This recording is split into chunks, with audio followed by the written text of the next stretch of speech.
Lucas Melgaço. I'm a professor in criminology at the Vrije Universiteit Brussel, and I am one of the coordinators of the Gatherings project. And I am Mattias, since recently also a professor at the University of Brussels. We both work in the criminology department, and I'm also, together with Lucas, coordinator of the Gatherings project. So we were really enthusiastic when we saw this call coming in, dealing with surveillance topics and public space, two of our favorite subjects.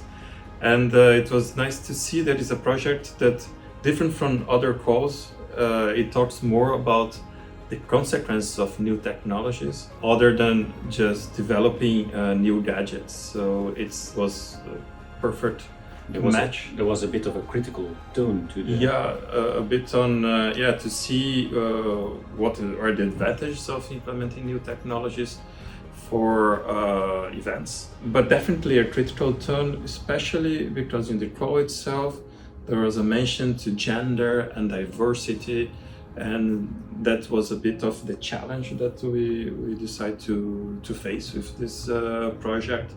And the idea of going to diversity of gatherings, that involve from protests to music festivals to Christmas markets. So it's a very challenging project, but very exciting at the same time. I think one of the reasons why this call is so interesting is because of the fact that Europe has been a front runner worldwide in the development of the famous GDPR framework, which as a result makes them automatically more critical towards new technologies.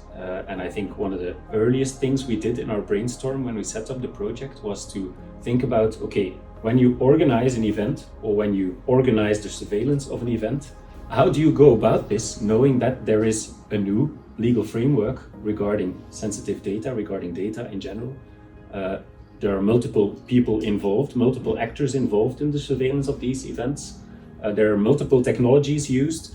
Data is, by definition, transferred between those actors. But how does that happen? Is that safe in terms of privacy and in terms of data protection? And that is the initial idea we had when we developed this project. And I think that is one of the reasons why the Commission thought, okay, this is a project that needs to be funded.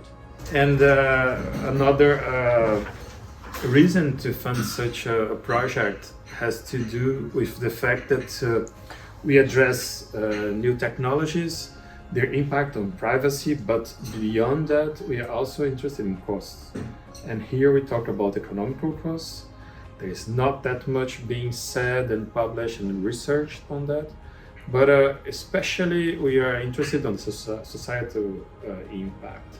And that has to do with how opting for either CCTV cameras or drones or body cameras when you have an event, what way that can cause any sort of impact on different groups, including vulnerable populations. So I think that's also something that is unique to this project.